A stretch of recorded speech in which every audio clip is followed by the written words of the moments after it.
What's going on, guys? This is episode 24 of Dispersing the Cloud. I know I am like, I don't know, 4 or 5 days late on it. Maybe like 3 or 4 days late on it. But last week got a little crazy, so I'm doing it now.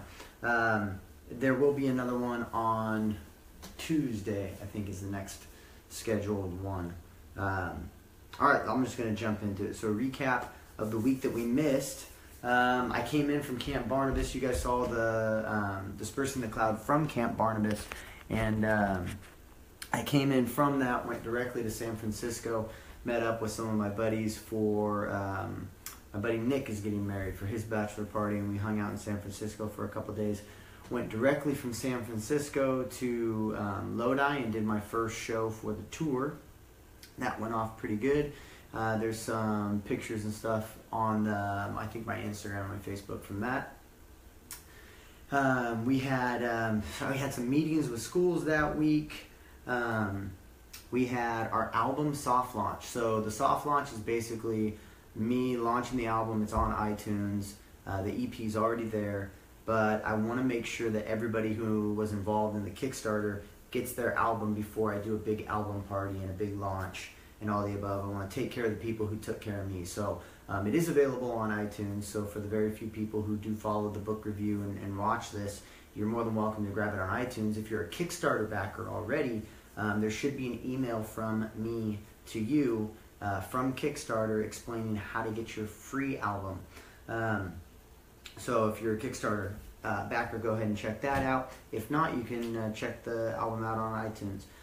So I met with some schools. My webpage is finally up, Fragoza.me. We did a reconstruct. We're moving from the website just being about me to being more about the production company that I started. So Fragoza.me is how you find it, and it's Fragoza Media and Entertainment. That's what the me stands for. So that's up and running, and the album's actually on there as well for to listen to as well as to purchase. What else? We had a wedding, and we had, and Her Something Blue, the wedding planning business that I helped start. Their Instagram is up, so you guys can check that out on Instagram, Her Something Blue. A bunch of pictures from the stuff that company has done so far is up and available to kind of check out. The other thing that happened that week is the car accident. If you guys follow me on Instagram, some of you already know about the car accident. While I was in Camp Barnabas in Missouri, I got backed into, someone hit my car. So I took it in to get worked on and get fixed up, and Allstate wouldn't pay for the coverage on my rental car while I rented it, which I thought was outrageous, so I posted a video on my Instagram. I ended up buying the coverage myself, which is a good thing because the next day someone ran a red light and smashed that rental car to pieces. So the rental car is destroyed, my car is in the shop, and I went back to Enterprise, called them up, and I was like, hey, remember that car you gave me? Yeah, I destroyed that. So I need another one. All they had was a Camaro. It was super inconvenient because I had a wedding that weekend, and I had to fit all my crap in the Camaro, and the Camaro ate like every bit of gas I put into it. Not to mention the car that I did have had a full tank of gas when it got hit. I just filled up. So I'm just kind of bummed out about that. But it was a good lesson for me, almost a re-lesson for me of not getting caught up in nonsense and not getting distracted by negative things that are around you. So it was very easy for me to get caught up in being pissed at Allstate for not covering the $10 a day for me to have coverage on that car, right? Someone hit me, that's why I had it. So I was upset about that. And then now the person who ran the red light, apparently, I don't know if they're doing this, but Enterprise is calling me and wanting my insurance information because they said I might be liable for any injuries they may have caused for it. So I don't know if they're suing Enterprise. But yeah, I'm just not going to deal with it. I'm not going to get caught up in it. I could definitely go on a rant about it. But Grant Cardone, he says two things that are really important. First one is you can control the world around you. Did I run the red light? No.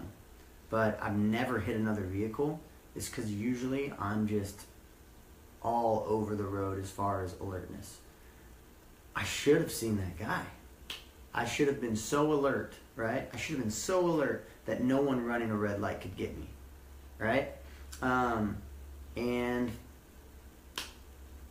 that's something, I mean, I'm pretty alert. And that guy came out of nowhere. That girl came out of nowhere. But it's the idea, or I could have left 1 minute earlier. I could have left 2 minutes later. You know, butterfly effect. Everything would have been different. You can control your environments. I was out, it happened at 11 o'clock. My schedule that I have mapped out for me is to me be asleep by 10 o'clock. Why wasn't I following my schedule? So there's a lot of things I can do to change that environment. And the second thing that he says to really pay attention to is to not get distracted by people's negative nonsense. Allstate had some negative nonsense for me, and I got distracted by it. Man, it really took away from the week that I had, and I had a lot of stuff to do because I was gone for a week in Missouri, and I let that distract me from getting a lot accomplished last week. And it's just more productive if we don't do that. So that was kind of my takeaway from my productivity and my process for that last week. My focus is still productivity and organization, and we'll get into that next week. But anyway, so the book of the week, I've been reading Jobs for 2 weeks now. This is the autobiography of Steve Jobs. It was written by Walter, I'm not even going to go with it, Isaac.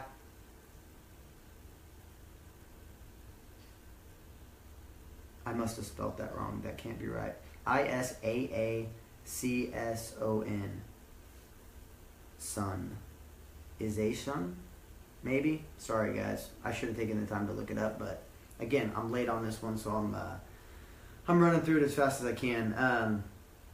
Really interesting book. It took me 2 weeks to read. It's a 22-hour Audible read, so it took me a little while to get through it. I knocked out a couple books during it, but I finally finished it. Really, really interesting stuff from his early beginnings of how he started, him and Wozniak in a garage trying to figure out how to sell this first Macintosh computer, that they made. They actually started with this was really interesting, a phone box that made the sound. The old school phones when you called long distance, they made those sounds, the high pitched noises and everything. They made a box that recreated those noises that let you make long distance phone calls for free. And so they were selling those boxes. They were making them and selling them. And Wozniak was kind of the brains behind it, and Jobs was the business sense behind it. He never really had technical skills. He was just great at bringing people together and building up and knowing how to market things. That's really what his great thing was. And so in the early beginnings, it kind of reminded me of the book by Malcolm Gladwell, Outliers. Why do certain people stand out? Is it the 10,000 reasons, or 10,000 hours? Is it their environment? What really makes them stand out? And not only was Steve Jobs, I want to say, in the right place at the right time, to be hooked up with Wozniak. If he didn't have Wozniak, he might not have became who he was, because again, he had no technical skills of his own, other than he liked to work on circuit boards, and his dad kind of got him into that, and he was fascinated, but he was nowhere near the engineer that the other people were around him. He really just had an idea of bringing things to market. And that brings me to a firm vision, and this jumps over to the book Good to Great that we've already reviewed. There's two different types of leaders. There's an analytical leader or tasker, right, like Wozniak, who's just great at what he does, and then there's a visionary, someone like Steve Jobs, who maybe is not as amazing as that person, but really understands the complete vision of how to take something to market and how all the different pieces put together. And that was really interesting to me to see what type of leader Steve Jobs was, or what type of person he was, manager he was. He wasn't the greatest manager. He yelled at everybody. He had this weird idea that ideas were either complete crap or they were beautiful, right? And so you'd bring in a project and you'd be like, oh, that's crap. He wasn't saying crap, obviously. And he would basically just cuss people out for work that he thought was crappy. And then you would change one little thing on it, and he'd be like, oh, it's brilliant, right? There was no in between for him. And so people, they called it a reality distortion field. He had this idea that that people would and could create things if you just put them up against a wall. And obviously he got a lot done like that. There were a lot of people who didn't. They had pros and cons working for him and had some negative things to say about him. But those same people would say, you know, he got me to do things I never thought were possible to do. So that was interesting that we're again jumping back over and over to books that we've already read, and it was really cool to kind of read through his life and just insert books that I've already read in the last 6 months. I'm like, oh, that book fits here, and that book explains this, and this book really highlights this, and some of those books even mentioned Apple and Steve Jobs and all the above. So it was really cool to bring all that full circle. I probably should have read Jobs as the last book of the year after I've read 50 to 60 books. That way it all fit into it. That would have been a really cool read, but I didn't know what I was getting into when I picked it up. So second one, or the third thing that stood out was me throwing fits. He threw fits constantly. He was constantly crying when he didn't get his way. He had some quirks, man. He had some really weird things about him. Eating habits were really quite interesting. He would go weeks and just eat apples or just eat carrots. He was a strict vegan for years. He did, just his whole diet, his whole routine was really weird. His quirks were really weird. He didn't wear deodorant, which made him smell really, really bad, especially when he was young. A lot of the people who met him when he was young and he was trying to make Apple into a company, they denied Apple because they were like, no, that guy just smells bad. I thought that was pretty funny.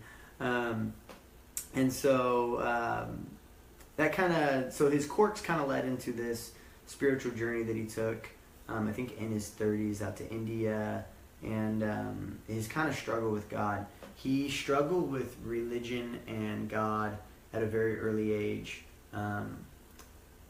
He brought in a picture of people starving in Africa to his church group and asked if God knew about the people starving in Africa. And the church leader said, yeah, God knows about everything. And he said, well, I don't want to serve a God who would let people starve, so he bounces.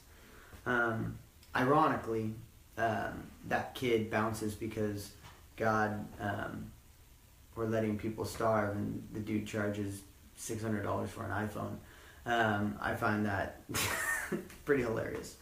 But the struggle with God is completely real in his life. Even as he was coming close to his death, he still struggled with the idea or the concept of a God, of not fully knowing what he truly believed. And I found that to be sad, that regardless of what you believe, clearly I believe in a God, but whether you believe in no God or a God, it's sad to think that you're unsure.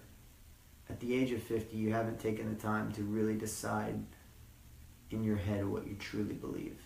And regardless of what that is, whether you choose God, whether you choose Hinduism, whether you choose atheism, really, I'm not saying a plug for any religion, but the sad part for me is you don't really know what you believe. And I found that to be tragic about Steve Jobs' life. At the end of his life, he still was dealing with not fully knowing what he truly believed. The end of his life kind of brings up this last little point that I got from reading the book, is self-destructiveness that he had within him. So he died of cancer, and they actually found the cancer very, very, very early, extremely early. He went in for a different checkup, and they found a little spot. I don't know if it was on his liver or his kidney. I can't remember where it exactly was, but they found it, and they're like, all we got to do is go in, cut it out, and you're going to be good. There's going to be no problems. And because he was really into holistic eating, he said, I'm just going to try to fix it myself, and he went on just doing his own thing and trying to fix it through diet. Now, I'm a huge proponent of fixing cancer through diet.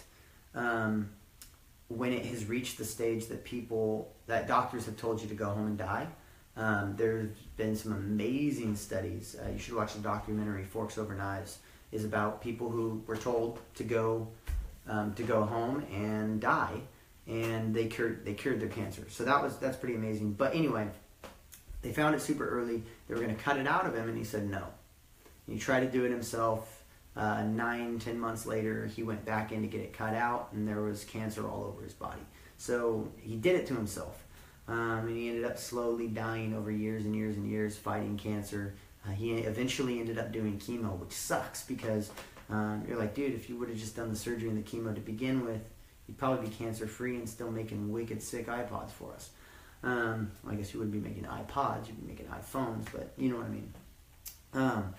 All in all, the book was amazing. The guy's life was amazing. I'll even give him a plug. What's up? I'm on an Apple right now. You can't see it. There you go. There's the logo. I'm on an Apple right now, so I'll give him a plug. He really did change the world. He changed the way that we use technology. I am streaming live to you using my Mac and on an iPhone. He definitely changed the world, so I got to give him props for that. There were some struggles in his life like anybody else. He was human just like everybody else, and I think that's a kind of testament to all of us who think we see these people who are doing amazing things. We're like, oh, dude, they're so great, they're so amazing, they're people just like you and me. They got quirks. They got people who don't like them, just like we have people who don't call during a live broadcast. I don't know who that was. They're not special outside the fact that they have a vision and they're going for their vision. So all in all, the book, 5-star book, great book to read. There's not a lot to pull out of it. I think I pulled stuff out of it because I had read other books. If you're looking for a way to pull some great business ideas out of a book, I would say go read a bunch of business books and then use this book as a reflective book so you can see how some of this stuff actually is applicable. But great book all in all. My next book is Smarter, Faster, Better by Charles Duhigg. I'm saying his name wrong too, but you guys know the deal. Last names get said wrong on this show because that's how I roll. Upcoming next week, obviously that's this week because we're a week behind again, sorry. Trip to LA, that's where I am right now. We played another show, and I'll tell you guys all about that. The tour setup, we have tour setups for our upcoming shows. We got to get all the promotional material in place for those shows coming up. I got a wedding Friday for my buddy David's brother Josh. He's getting married out in Indio. There's a wrestling camp this week, Cal Baptist Wrestling Camp. I'm going to be checking that out. I'm actually heading to practice right now.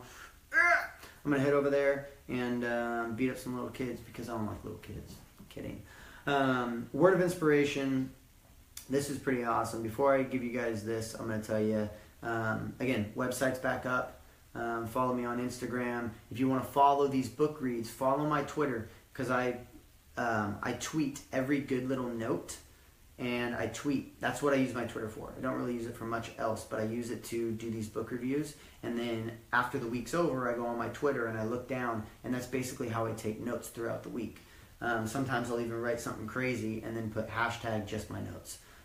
So it will make no sense, but it will be good for me to go back and check that out. Because I'm doing Audible books and I'm like multitasking a lot, it's very easy for me to just grab my Twitter, do a little voice tweet it out, and then that's my notes. So follow my Twitter if you want to follow these book reads. But the word of inspiration this week comes from Steve Jobs himself.